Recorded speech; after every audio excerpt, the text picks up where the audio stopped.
Bismillahirrahmanirrahim. Assalamualaikum warahmatullahi wabarakatuh. Waalaikumsalam warahmatullahi wabarakatuh.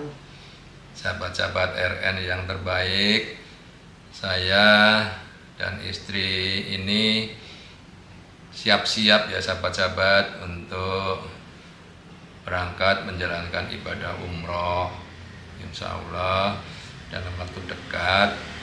Semoga perjalanan kami ini perjalanan ibadah yang berjalan lancar, dan juga saya dan istri berharap juga mendapat ridho dari Allah Subhanahu wa Ta'ala, juga melewati ridhonya orang tua kami berdua. Jadi sahabat-sahabat sekalian, nanti kami ingin mohon ke beliau berdua, mohon doa, mohon pamit, juga sekalian mohon ridhonya ya Maya. Mohon sebagai anak memohon maaf ya, memohon maaf kepada beliau berdua, sekaligus nanti mohon doa juga mohon ridhonya.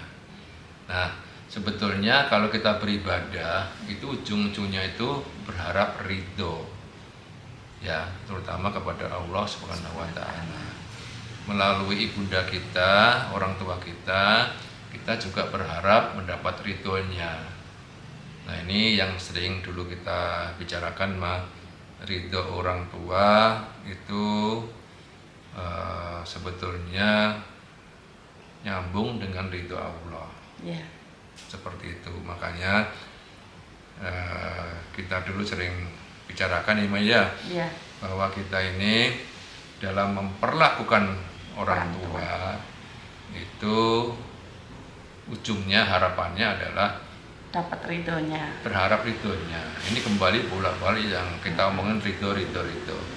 Nah, kami ingin share ke sahabat-sahabat terkait cerita mengenai ridho ya sahabat-sahabat ya. Ini bukan nama orang, tapi ridho yang kami alami dari awal kita dulu membina rumah tangga, dan juga ada nanti kita lengkapi dengan satu kisah yang barangkali menjadi inspirasi untuk kami berdua, dan barangkali bisa juga menjadi inspirasi sahabat-sahabat yang menonton ini ya Maya.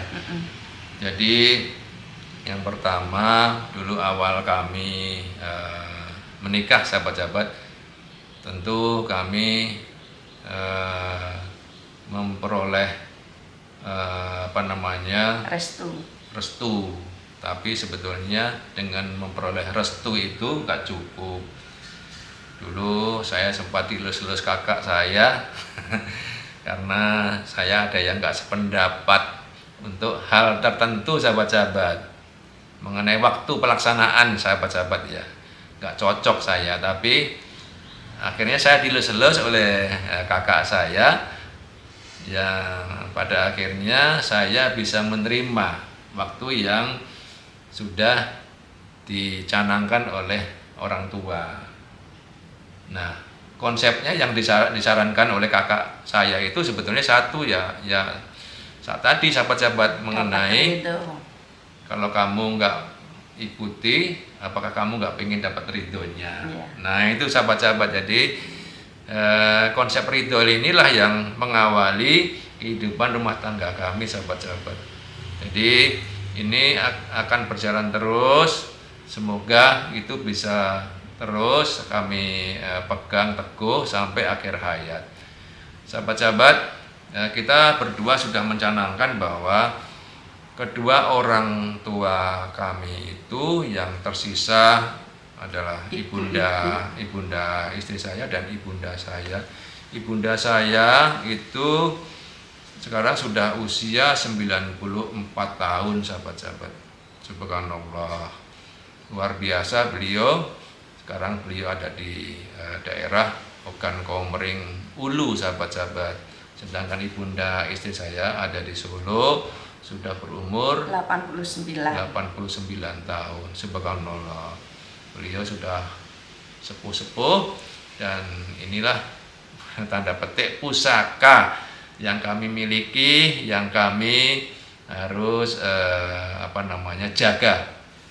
Nah, sahabat-sahabat, kami berdua sudah sepakat bahwa kami karena memiliki sisa pusaka itu, kami harus perlakukan dengan baik, kami harus melakukan dengan benar. Tapi sebetulnya benar dan baik seperti itu, karena dengan demikian kita bisa berharap atas ridhonya beliau. Nah, ini intinya saya wanti-wanti untuk diri saya dan istri saya, sahabat-sahabat, jangan sekali mengecewakan orang tua. Nah, jangan sekalipun jangan mengecewakan orang tua. Bagaimana caranya? Kita usahakan apapun bisa menyenangkan beliau berdua. Apapun kita akan lakukan untuk menyenangkan beliau berdua dalam rangka kami bisa meraih ridhonya. Itu sahabat-sahabat, konsepnya itu. Namun demikian saya akan selipkan satu kisah yang barangkali nanti bisa menjadi inspirasi untuk kita bersama, sahabat-sahabat. Jadi sebuah kisah ini kisah nyata, sahabat-sahabat, bukan cerita film, bukan cerita sinetron, tapi ini cerita nyata dari sahabat saya sendiri yang bercerita. Ada dua bersaudara, sahabat-sahabat, sama-sama laki-laki. Nah, memiliki seorang ibu yang juga mirip dengan ibu saya, dengan ibu istri saya yang sudah sepuh. Satu sisi anggap saja si A, dan satu sisi lagi anggap saja si B, sahabat-sahabat. Itu putra beliau, ibu itu mempunyai putra dua itu yang semuanya laki-laki, kakaknya namanya A, bisa jadi yang kita berikan nama A, yang kedua B. Nah, di dalam memperlakukan orang tuanya, kedua putranya ini, sahabat-sahabat, memiliki konsep yang 180 derajat berbeda, sahabat-sahabat. Ini yang barangkali nanti insya Allah bisa menjadi inspirasi untuk kita, sahabat-sahabat. Yang si A ya, dia punya prinsip harus menyenangkan orang tua, ibunya. Si A ini punya prinsip, ibu saya harus saya buat senang, apapun akan saya lakukan, pokoknya beliau harus senang. Jadi misalnya ke dokter, apa yang kebutuhan ibunya yang membuat ibunya senang, dia akan lakukan walaupun bertentangan dengan petunjuk dokter sekalipun. Itu ekstrimnya demikian, sahabat-sahabat. Jadi si A ini membela apapun untuk ibunya supaya ibunya senang, walaupun beda atau dilarang oleh dokter. Itu, sahabat-sahabat, itu prinsipnya si A. Karena kapan lagi menyenangkan orang tua, katanya begitu. Karena udah sepuh di masa-masa akhirnya, kapan saya menyenangkan orang tua. Walaupun sebetulnya dari sisi medis, di sisi kedokteran itu dilarang. Itu prinsip yang A. Sekarang yang B 180 derajat berbeda. Si B sangat taat aturan, sahabat-sahabat. Aturan dokter. Pokoknya sangat taat aturan. Baik dari dokter maupun di luar dokter. Disiplin dan dia terapkan. Ibu saya harus menjaga kesehatan. Ibu saya harus begini, harus begitu. Nah, singkat cerita, yang si B ini selalu mengedepankan pokoknya yang benar. Pokoknya yang benar. Yang dia akan terapkan di ibunya. Kira-kira demikian, sahabat-sahabat. Jadi contohnya dua putra ini 180 derajat, konsepnya berbeda ya sahabat-sahabat, seperti itu. Nah,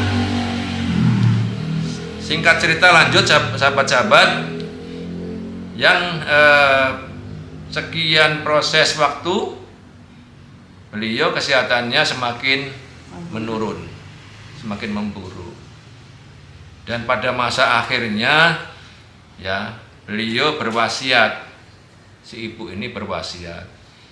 Dan ternyata yang dipanggil, yang diajak bicara itu yang si A, sahabat-sahabat. Dan yang si B sama sekali nggak diajak bicara. Ini luar biasa sahabat-sahabat. Apa yang terjadi? Si B sangat kecewa. Dan si B sangat menyesal dan menyimpulkan berarti saya nggak dapat ridho beliau. Padahal saya berjuang untuk kebaikan beliau. Keluar air mata, beliau cerita, dan ini luar biasa menjadi pembelajaran untuk saya, sahabat-sahabat semuanya.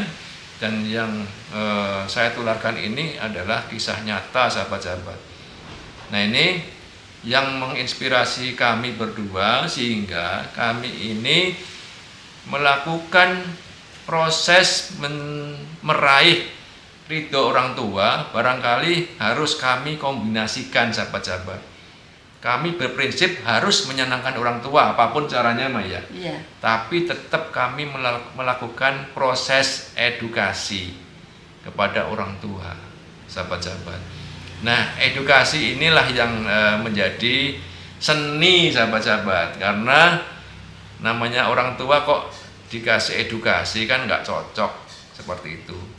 Nah, yang kami maksud edukasi ini edukasi yang sifatnya tidak langsung, sahabat-sahabat ya, sehingga nanti pada saatnya kedua ibu kita ini bisa menerima apa yang kita maksud.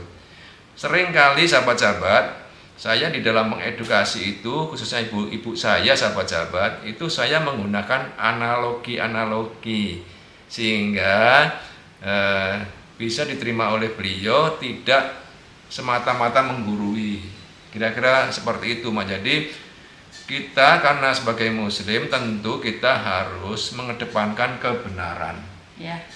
Namun demikian, kebenaran itu kita sampaikan dengan kesantunan. Ya.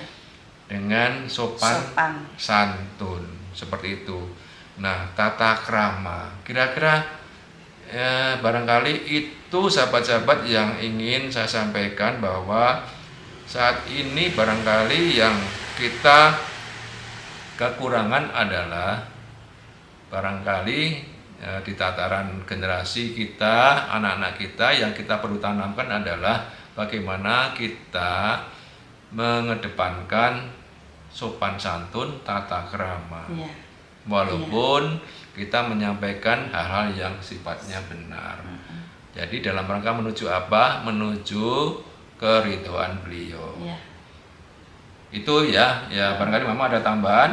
Ya, kita harus dapat ridhonya orang tua. Jadi jangan menyakitin orang tua. Kita kalau ngomong harus hati-hati, harus yang halus gitu, jadi nggak mengguruin gitu.